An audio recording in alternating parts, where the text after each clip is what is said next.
Sweet and balmy members of the order Carnivora, breed yourself back from the fingertip edge of extinction. Cause a scientific uproar with your black and twisted poo. And, oh, don't you think you're so fancy with your semi-retractable claws? I've seen cooler claws on Santa, because it's time to talk Tull to me.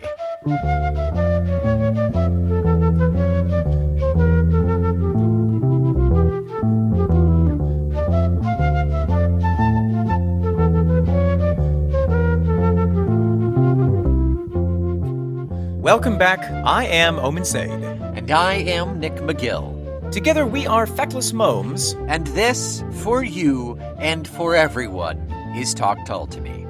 An arboreal hunt through the remote canopies of prog rock in which Nick Mustelid McGill and Omen Omnivore Sade will actively catch and release every single song that sought-after rock band Jethro Tull has ever produced in order to expand their breeding range. We will restrict the trapping and fur trade activities that have limited the mating grounds of David Pegg.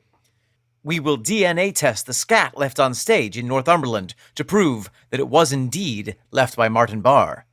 And we will witness the retreat of the invasive gray squirrel population as they come in contact with the expanding territory of special guest Eddie Jobson.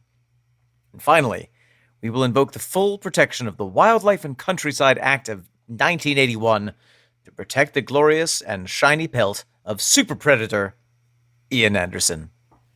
There are no known predators greater than Ian Anderson. He is apex, and that's why he rules the countryside. That's with his shiny flute claws. That's right. Shiny flute claws. That's the next album. Nick, welcome back. Omen, welcome back unto ye. Hello. Hello.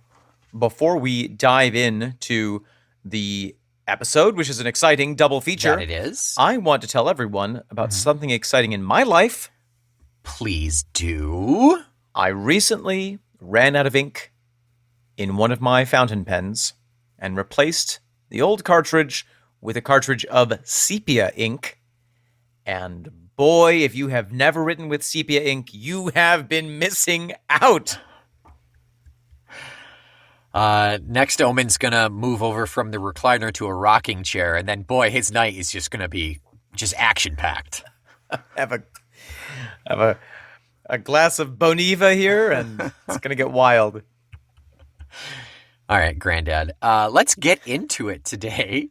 So before we get into the episode, into the songs at hand, we have ourselves some correspondence again. That's right. We have ourselves not an email, but a YouTube. So, Marley, if you don't mind, could you bring me Marley.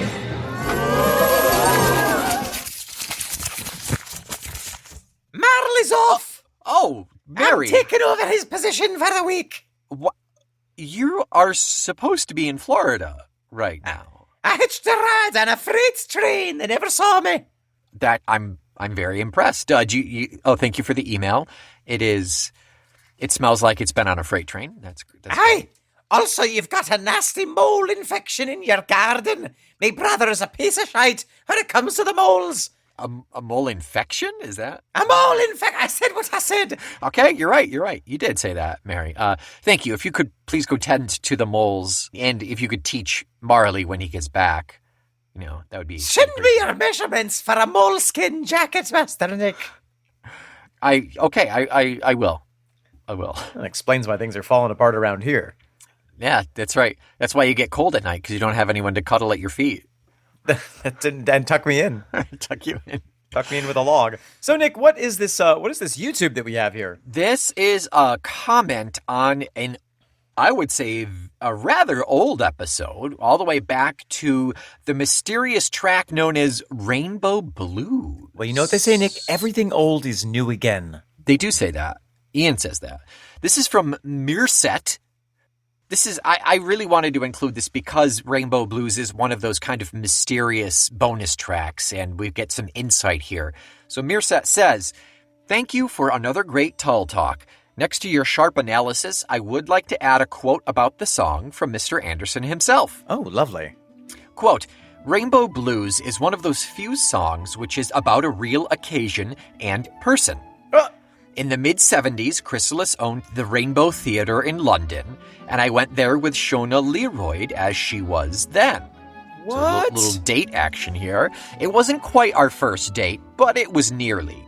But no real relationship yet, other than she was somebody who worked at the record company and lived not far from where I was living in the Marylebone area of London, above an Indian restaurant called the Diwan I Am, which has since moved a couple of streets away, in a flat next to a hooker. A quite weird, funky kind of place.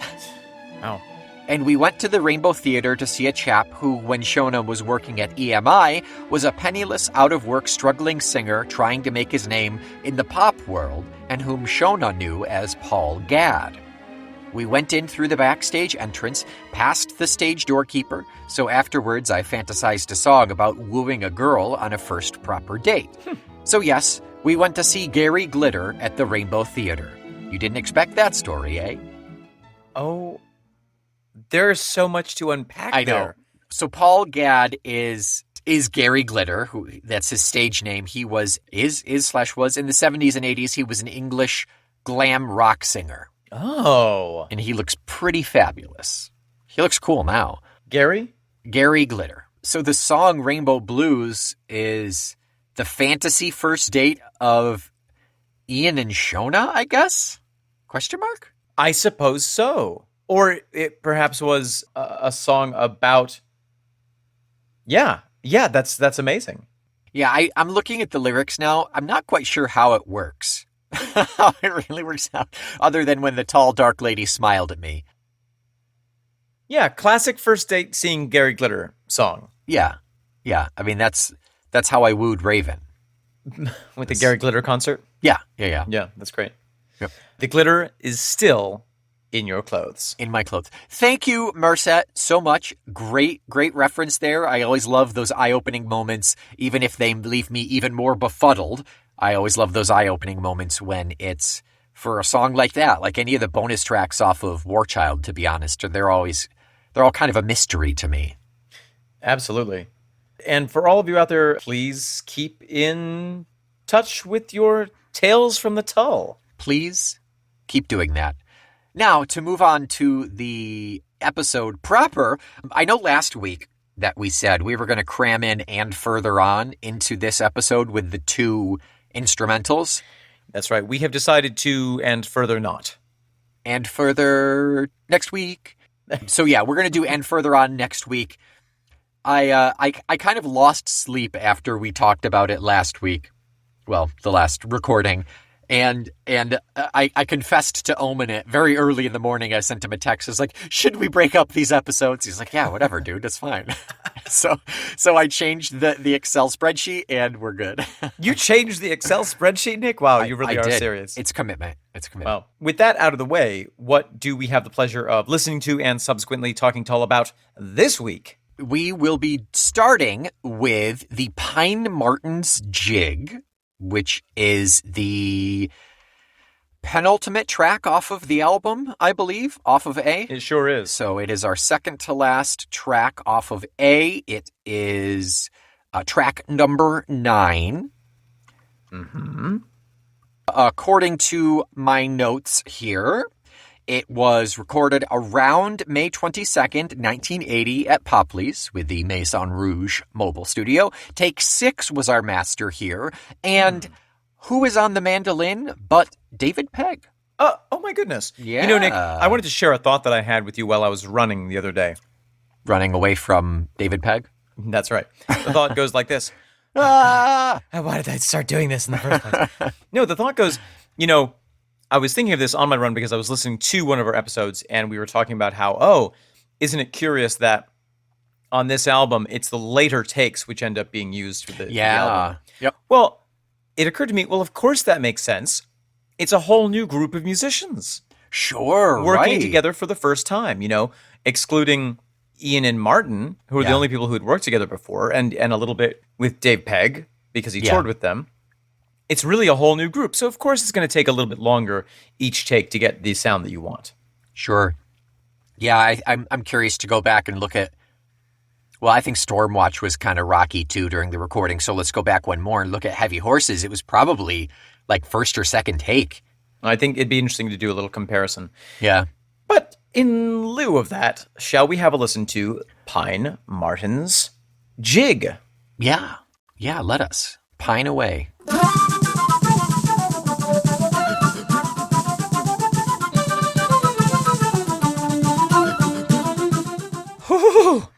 Oof, who needs, was it nitroglycerin if you have a bad heart? Who needs a nitroglycerin pill?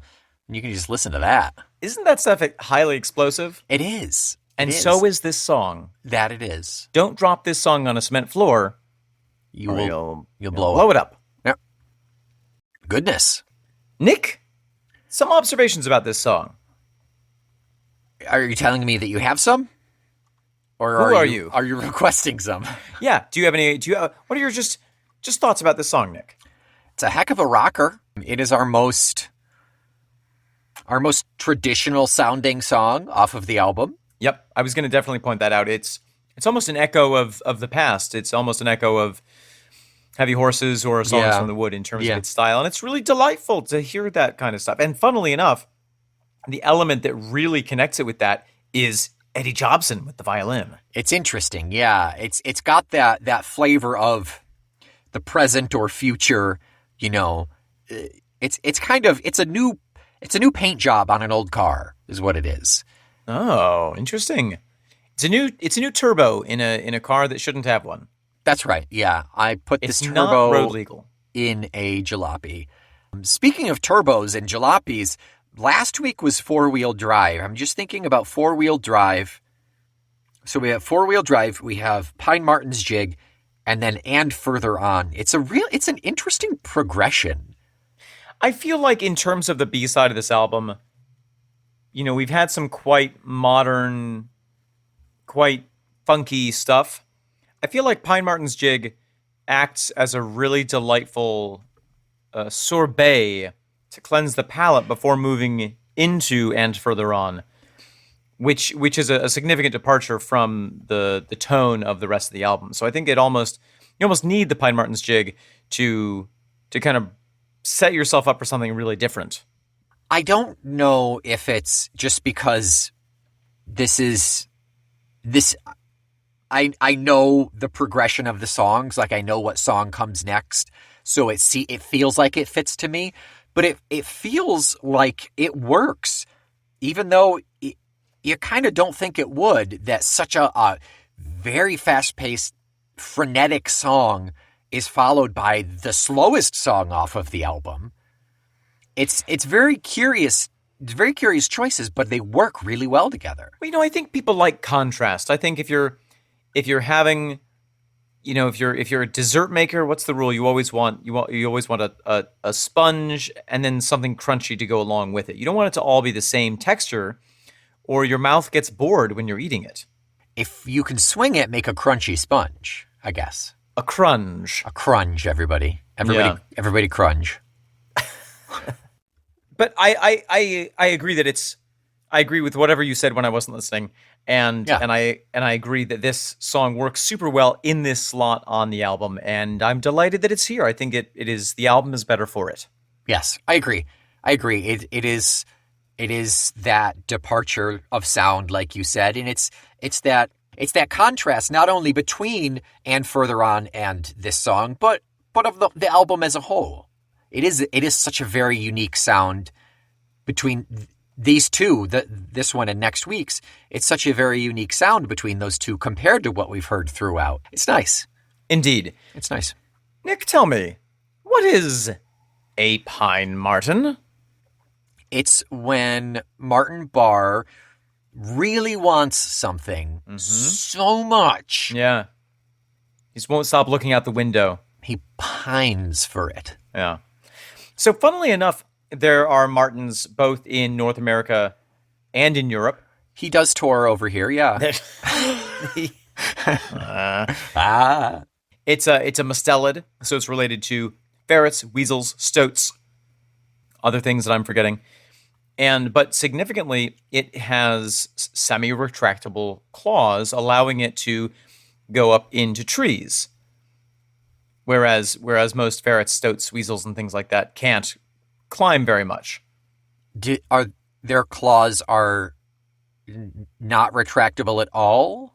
Correct. They're more like a dog's, whereas the pine marten, they can go in and out. They're sort of almost like a cat's. Yeah, I was going to say cats can climb trees except for cheetahs who cannot retract their claws. Because they don't have the ability to retract. Because what you want when you're climbing a tree is like claw when you want, not when you don't.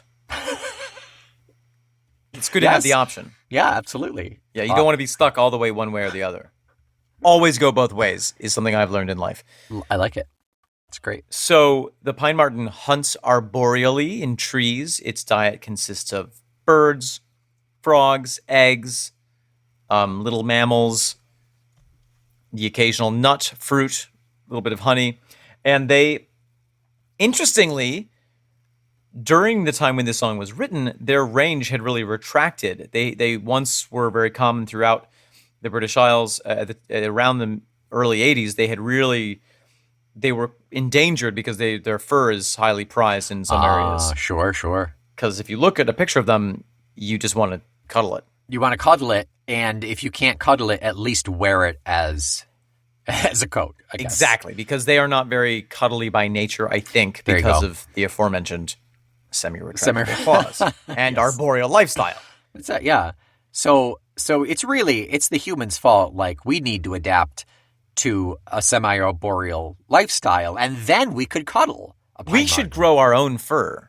I think you're right. And believe me, I'm trying as hard as I can. Is that what that noise is? But around this time, there was starting to be the awareness that, like, oh, you know what? Maybe we shouldn't hunt these animals to extinction. Maybe we should try to set aside land for them and stop encroaching upon their breeding grounds. Yeah. And now they have re-expanded throughout a lot of England, and they're even in Wales, rarely sighted in Ireland, but they've expanded their range quite a bit. Speaking of, can I give you a little quotey poo from Ian here? Oh, I hope that you will.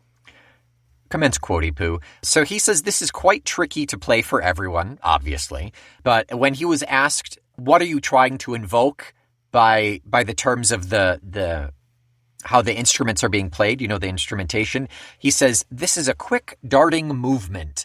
So I thought of the pine marten because it's nicer than a stoat or a ferret. The pine marten's jig sounded better than the stoat jig or the weasel reel. And the pine marten is in the Highlands of Scotland. Yes, indeed. And on the Isle of Skye. Yeah. So some more very local, even though he's not singing about anything, he's at least naming the song about a very local thing to him that is personal.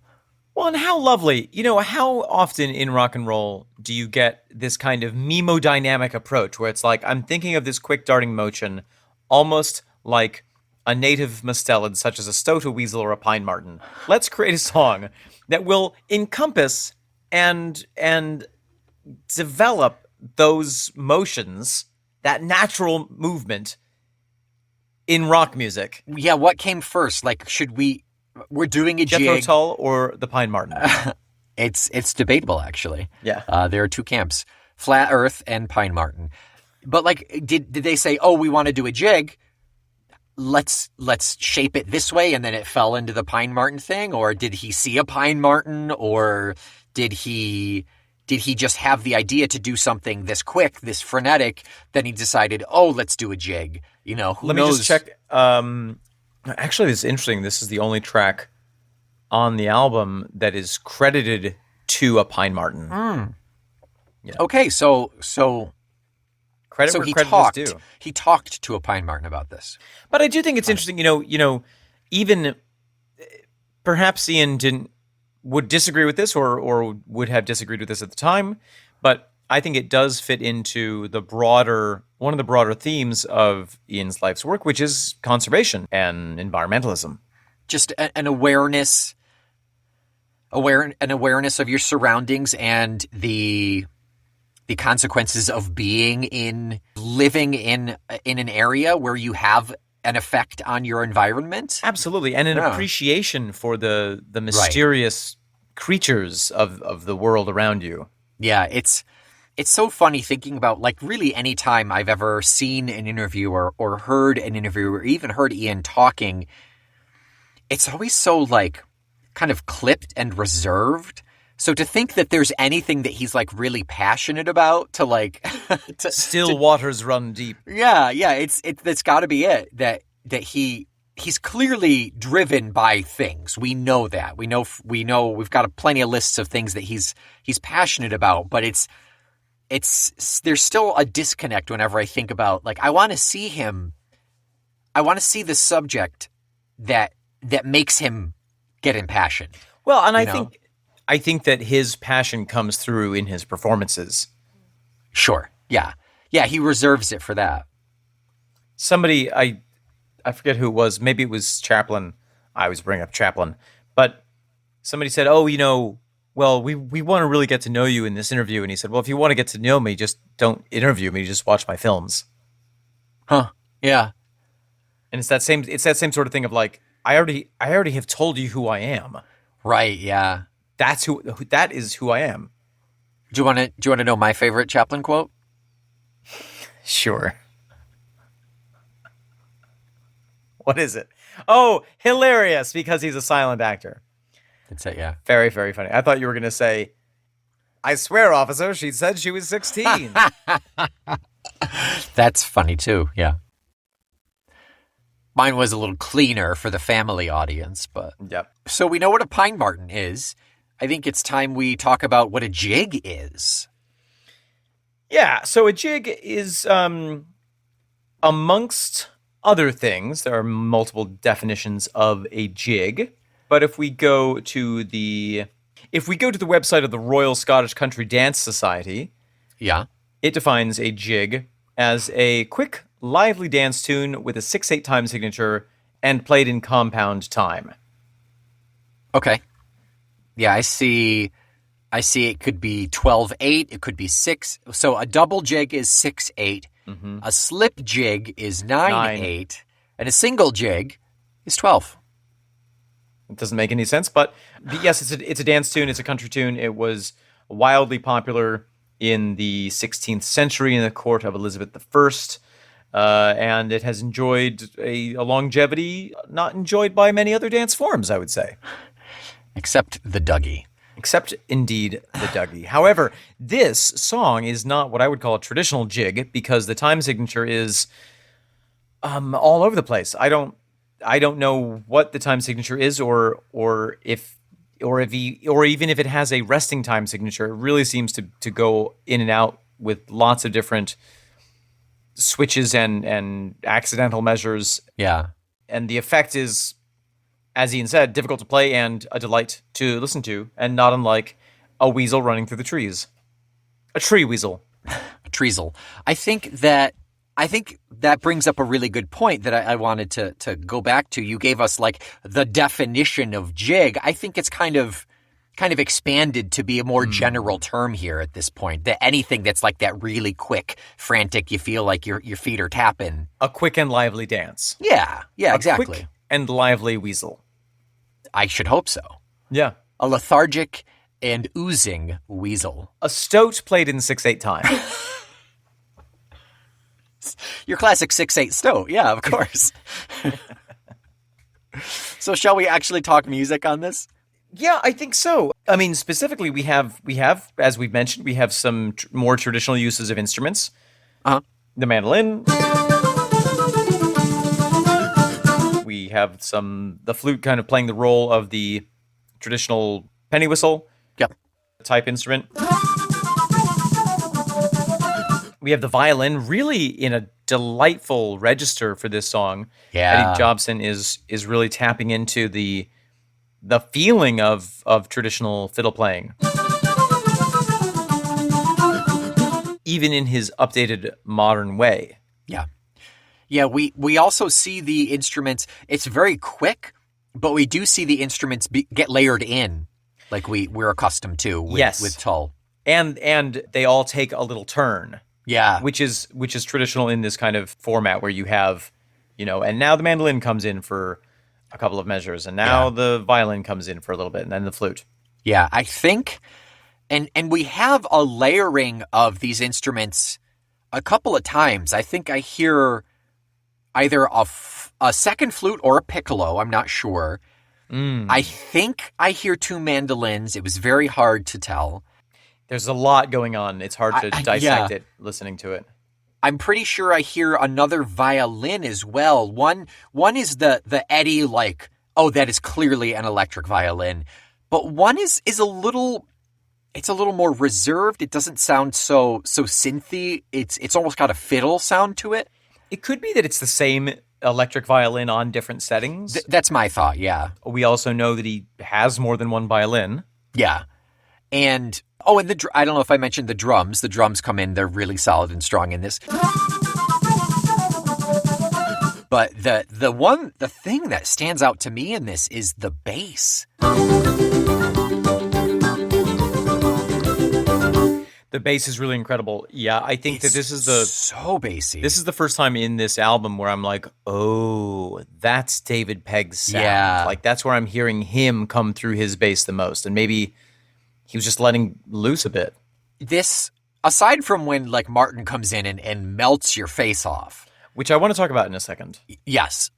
Aside from that, I could see this being, even with Eddie's, like, really, like, electric sounding violin, I could see this as a traditional sound, except for that bass. Now, I don't know if it's mixing. I don't know if it's Dave's specific style, or maybe it's just his bass, you know, because different instruments will produce a different sound, but it's such an electric sound. It's so very distinct that fits in perfectly with the rest of this album. But on this song, it feels like a sore thumb a little bit. I'm not saying it's bad. Interesting, yeah. But he is so very distinct in this song. I think it sort of keeps us with one foot in modernity. Oh, sure, yeah. So it doesn't become, you know, a total throwback fantasy. Yeah. Throwback Thursday fantasy.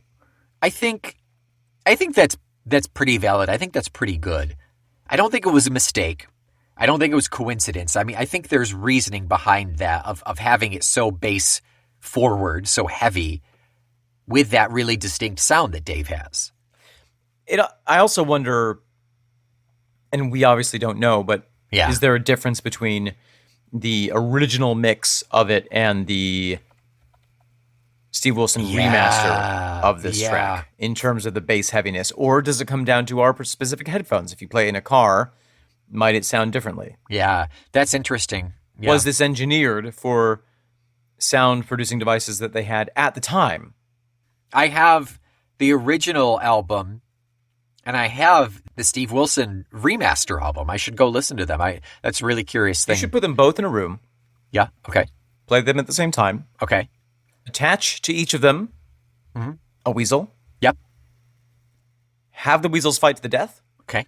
Whichever one wins, by virtue of its viciousness in battle, that's the right one. Yeah, it's like when you duel and you both think that God is on your side. Well, God is obviously on the side of the one who wins. God is on the side of my weasel. That's... I saw that written on a bathroom stall. By God on my weasel. Now, I do want to talk about Mr. Marten Lancelot Barr. So... Yeah.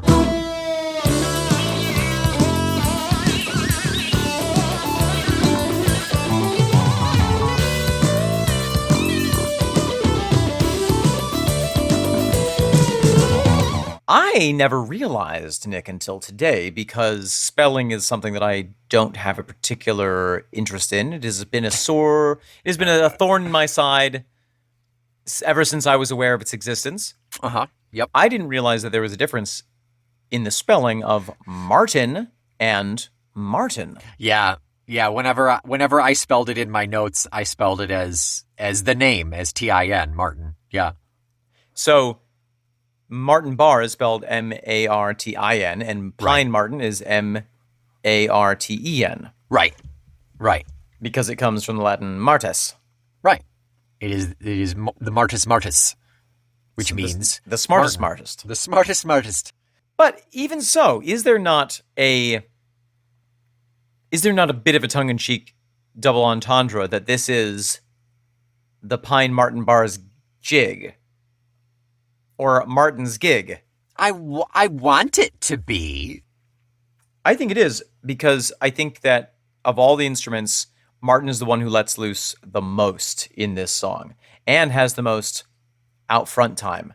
I think that this song, whether it was intended to be this way or not, and maybe just because of the silly overlap in the sound of the titles of the names, I think that this is really a Marten Bar framing great kind of show-off piece. Because listen to the way that he just goes for it on the electric guitar. We haven't heard that level of brashness from him in a while. But when he's not there, I can't hear him at all. I agree. But that even increases the effect of it, I think. Yeah. It's like we're setting up this super traditional tune, and now Marten steps forward, lights go down a little bit on everyone else, and he gets to just go to town on the guitar. Here, let me set the stage, and spotlight's up. It's Marten Bar. Right. Which, appropriate to this moment in time as well, because it's like, Ian has obviously had the spotlight for so long, as he deserves, but Marten has been with the band since almost the very beginning, and to me, this strikes me as a little Marten appreciation moment. And didn't we have one? We had one just really recently that was clearly an Eddie song.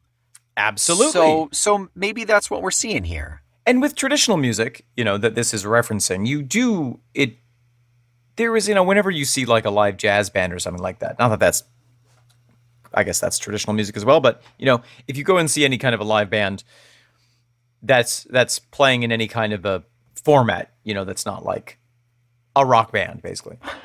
Okay. Yeah, I know what you're going for. You know what I'm saying. Then the lead will always say, "Hey, and we've got Thummy Wilson on the bass, and we've got 3-foot Jimmy over there on the piano. Let's give him a hand." Yeah. But this is spread out over the album as opposed to a single song. Indeed. Essentially. Yeah. Okay.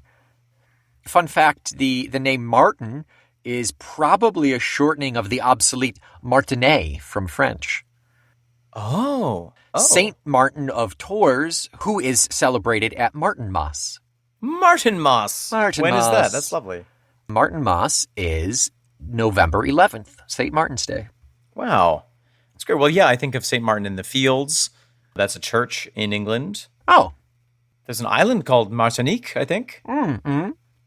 Anything else about Pine Marten's jig? I'm a fan. I like it. It's fun. It's good. I actually am a fan of mustelids in general. Yep. I had a couple of ferrets when I was young. You are actually just a burlap sack filled with them. That's, hey, I told you that in confidence. Secret's out. Sorry, guys. Now, you can tell by the smell. Oh my God, ferrets are so stinky. They sure are. They're adorable. Everywhere. Yeah.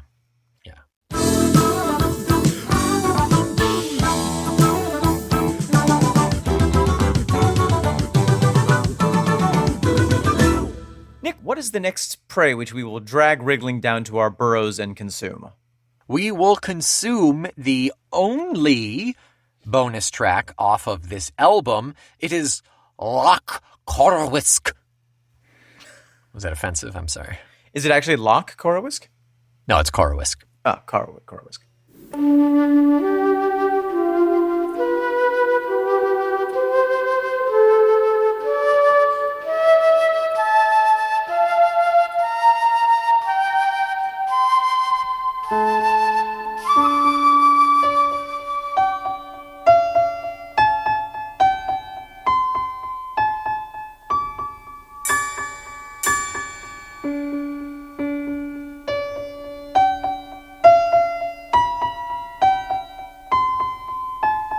Nick, either I just took too much ketamine or we've just listened to Coruisk.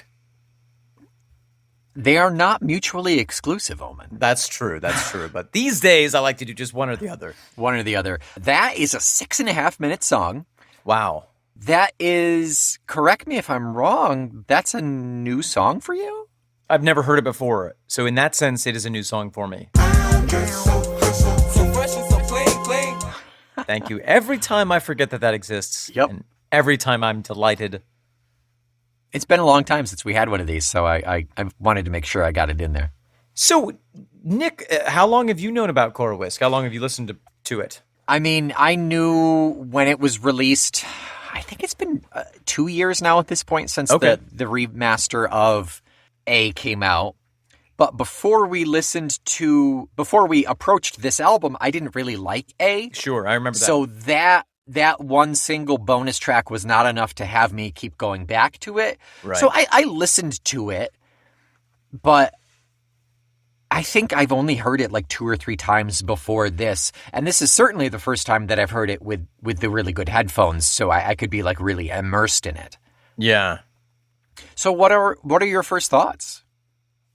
It's one of those tracks where I probably need to listen to it a couple more times to really develop an opinion of it. Definitely, but yes. on the face of it, I can see why it wasn't included on this album. Thematically, sound-wise? Or... No, not even so much that. Just because I think that the other songs that are not instrumentals are better choices than Coruisk. Okay. And the other instrumental is much more delightful and palatable for a general audience. Okay. If you're going to put another song on the album, you'd have to, I mean, it's back in the days of the vinyl, you'd have to take another one off. You can't just release a CD with however many songs you want. Right. Right. Or a digital album. Yeah. Or a digi-app. Yeah. That's what they called them. Mm-hmm. Yeah, I mean, you had literal physical real estate that you needed to be aware of on both sides of the album. Yeah. So, but I think it's fascinating. I think it's, it's really, there's a lot going on. It's very complex. Mm-hmm. It is not an easy song to digest off the bat. Yeah. And I think it's definitely like way on the proggier end of the spectrum, which is great. I love that. Yeah, I was just going to say it's super proggy. It's super proggy with the time changes and the theme changes. Oh, and yeah. The sweeping in and out. And then after we've been introduced to the two sets of themes, they start to weave them together and they jot them in and out. You know what?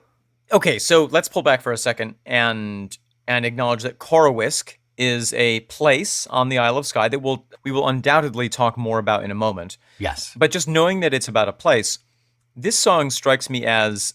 Nick, are you familiar with the term tone poem? It sounds vaguely familiar.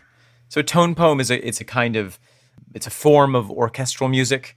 Okay. And it's usually a single movement rather than a three-parter. Uh-huh. And it typically is meant to express a short story or a landscape or a painting or something visual. It was used by Franz Liszt and a number of other composers. But it's sort of like, it's like a visual. It's like an oral painting. Okay, sure. And it's sort of knowing that this piece is about a particular spot in Scotland on the Isle of Skye, it strikes me as having that quality to it. It's almost like a flyover, kind of a cinematic musical representation of this place. I wholeheartedly agree. Like, I get, particularly in the start of it, I get that kind of old world, mythical, mystical, eerie echo feel of just like standing at the lock, and you just like look. I mean, just go look at Loch Coruisk on Wikipedia and look at the picture. I mean, you just see these. You see literally the Cuillins, the black Cuillins.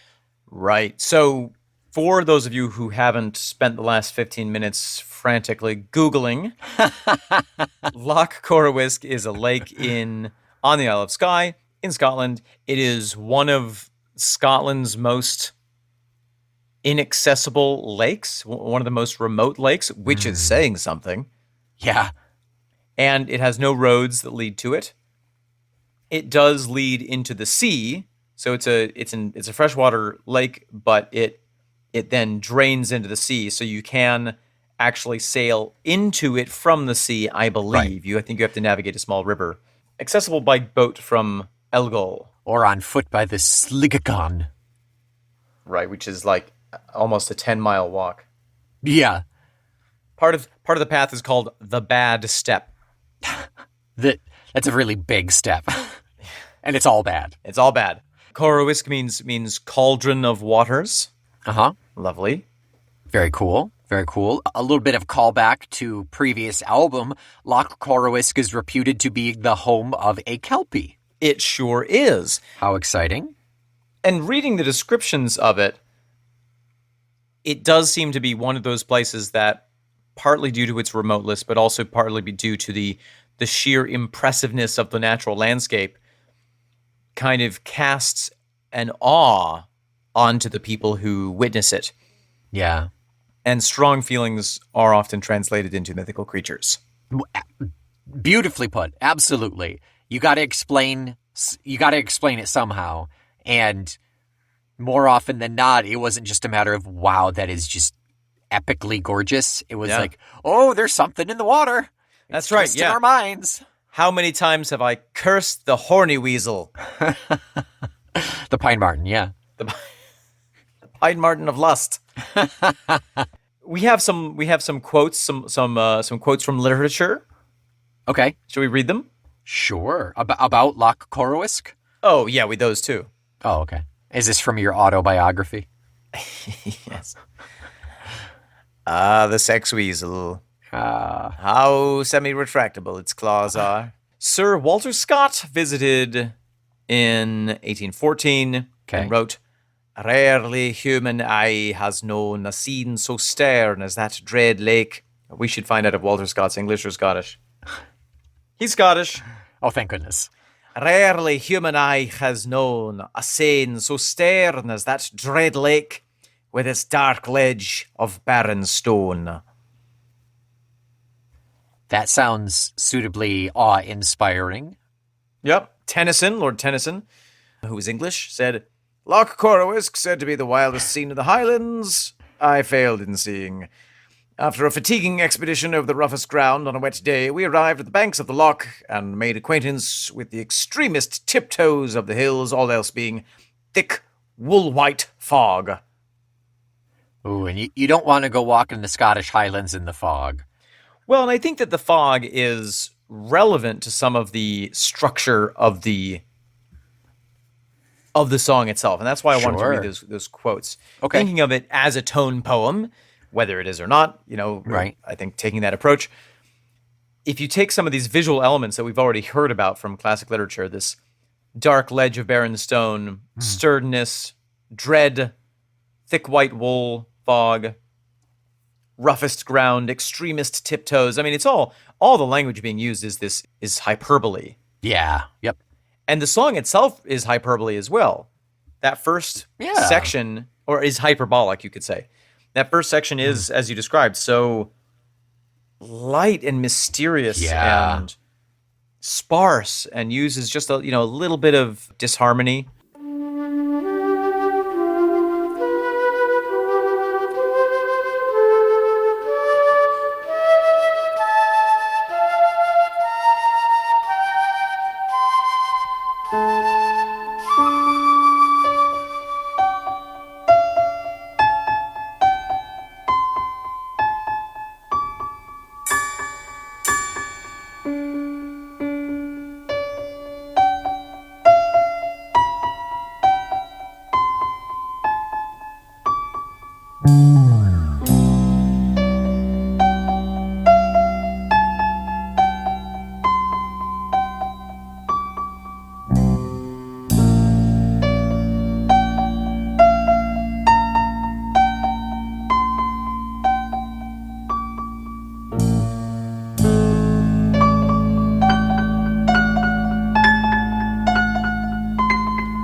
And it really does paint a picture.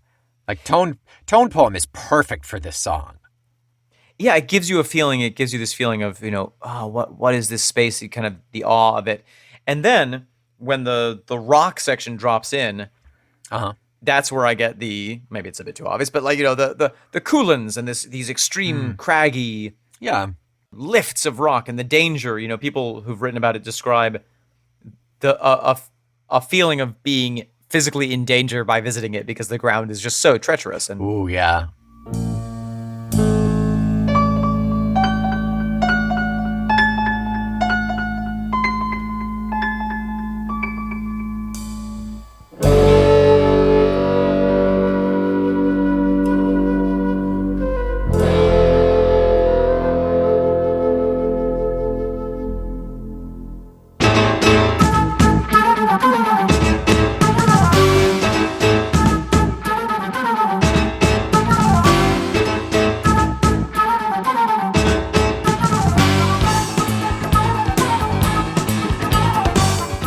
I don't think it's a matter of like, oh, that's too obvious or not. I think it's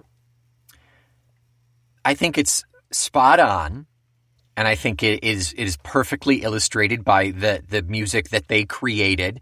And it's if you don't know what Coruisk is, it certainly doesn't paint it for you. You got to know the context at least. So it's not like handing it to you. It really does accentuate the image that you already have.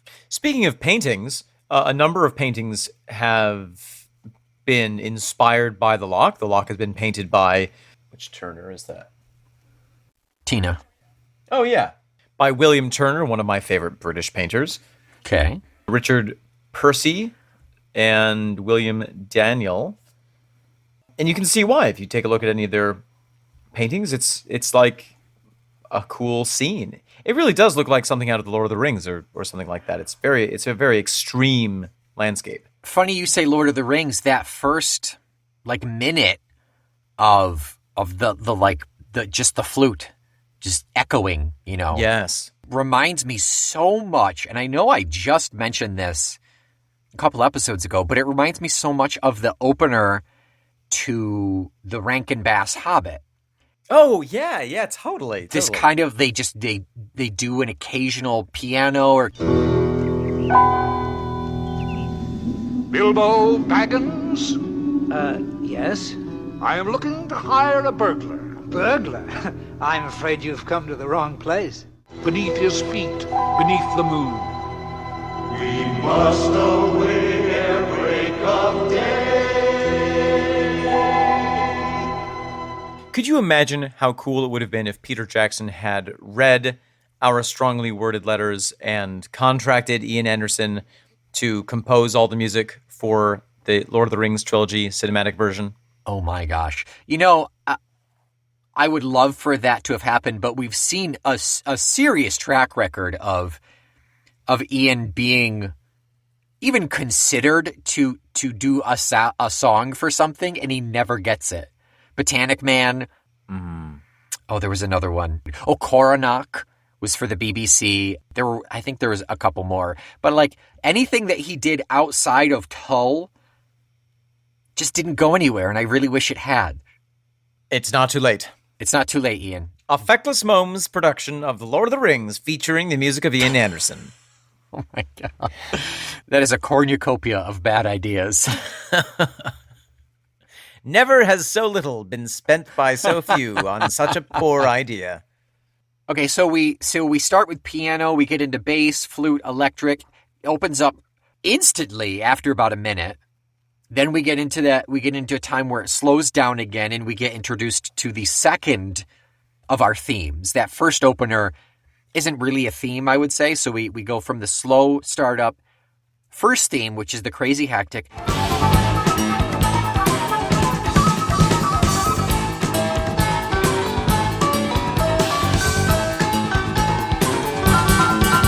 Then we slow down into a nice second theme. It almost has a Mike Oldfield feel to me. I don't think you know Mike Oldfield. He did Tubular Bells. He does a lot of ambient. Well, it's not really ambient. He does a lot of instrumental stuff from the 70s, 80s.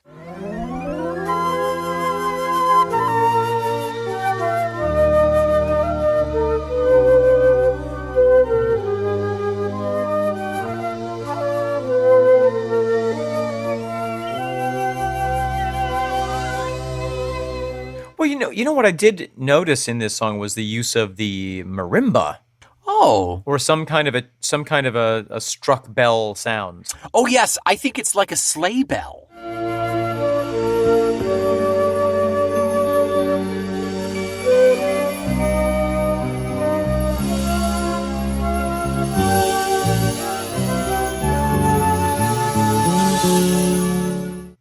It's something like that. It's some kind of a malleted bell tone, and maybe it's a synth setting. Oh, that's always possible on A. Do you know for a fact what it is? No, I have no idea. Then it could be synth. right. When in doubt, probably it was the synth. Probably synth. Speaking of the synth, there's a sound in this piece that to me sounds very dated. In that first section, the really slow, mysterious section, the piano has which is again probably the synth, has a reverb on it, which is so consistently mathematically, it's like note wah, wah, wah, wah, note wah, wah, wah, wah, wah, note wah, wah, wah, wah, wah, and it instantly it just instantly takes me back to the 80s.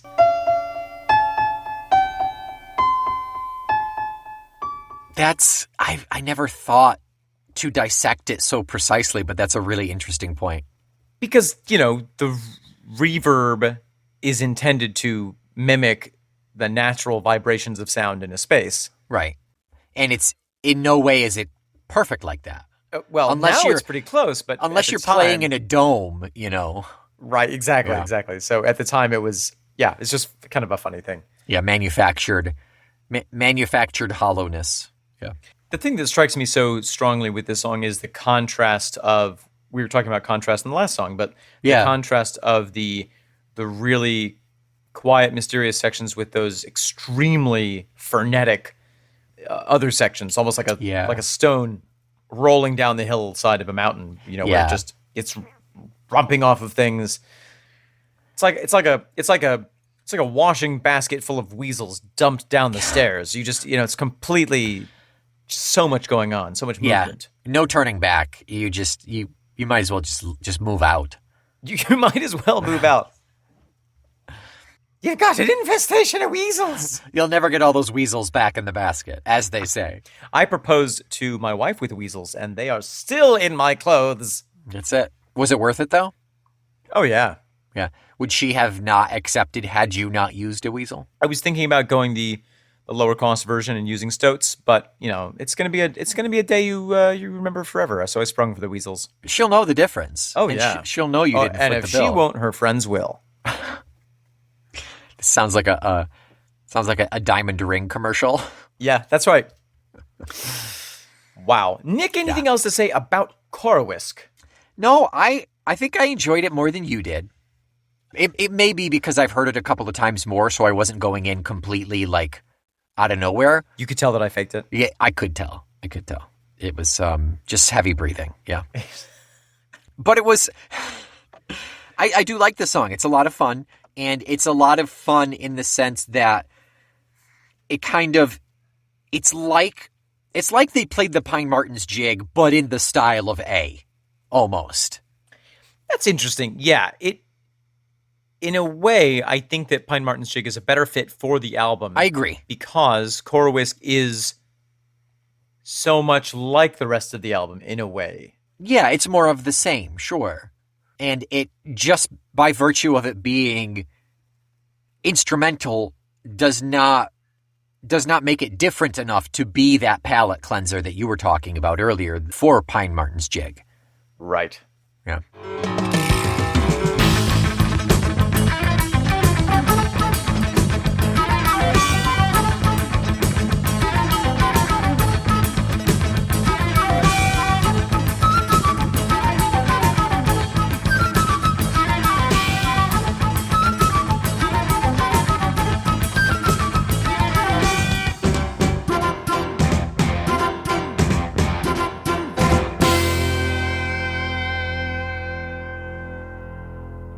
So that's it for our two instrumentals. Thank you so much. Omen, next week, this is an answer you can actually give me. What are we doing next week? Next week, Nick, we are listening to the final track on the album of A. I can't believe we're at the end of it. It is And Further On. That's right. We are on that final track. It was a quick one. Quick one this time around. Next one's going to be a long one. But A is here and gone, as is this episode this week.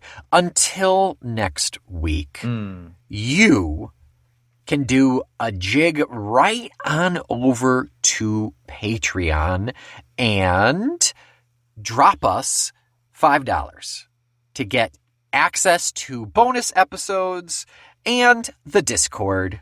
End of sentence. I know it didn't sound like a period there, but... Rarely human eye has known a scene so stern as 5 stars that you can give us as a rating on Apple Podcasts or Spotify. And head on over to our TeePublic page and buy yourself some Talk Told to Me merch. We just added a new shirt design. It's old at this point by the time you've heard this. But go on over. My beautiful and talented wife has made a t-shirt design based on a request by Jupson, a Patreon member. Mm-hmm. It is based on the song Requiem. So, that just shows you, Nick. There's a lot going on. There's a lot of interesting stuff going on in the Discord chat, and you can join for the low price of $5 a month. And maybe we will open up more design requests in the future. Who knows? The only way you'll know is if you join our Patreon. There you go. Until next week, Nick, I am the shortest river in England, Omensaid. And I am the aquatic horse beast that lives within you, Nick McGill. God, that was good. We are the ravenous mustelids leaping from treetop to treetop, the feckless momes. And this is the arboreal habitat welcoming you into our leafy arms. Talk Tull to me.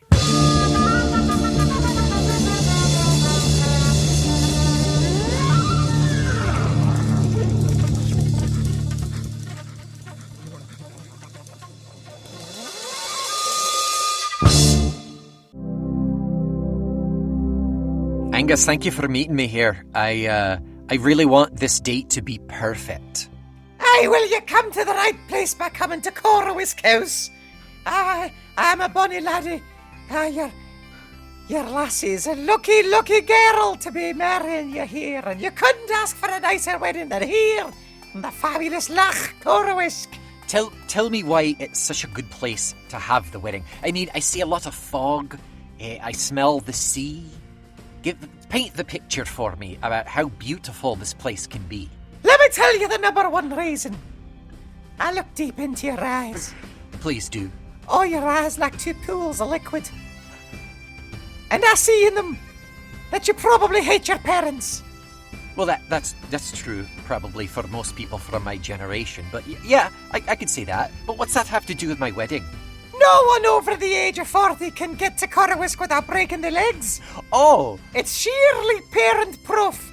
No one over the age of 40 has ever been here. It's a youthster's paradise. We've got the tic-tac.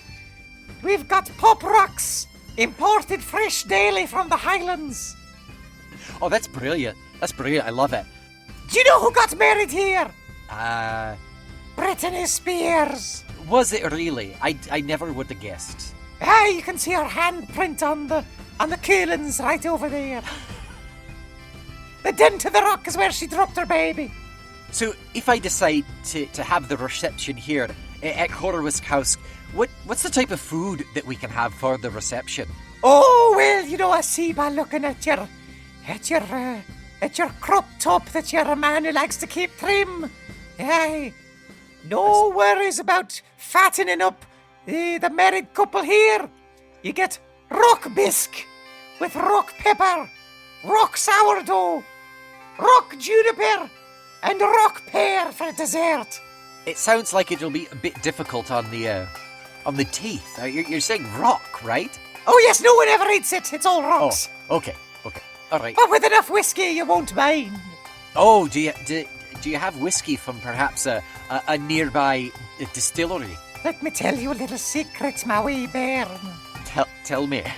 Have you ever supped the liquid from the Lake of Cauldrons?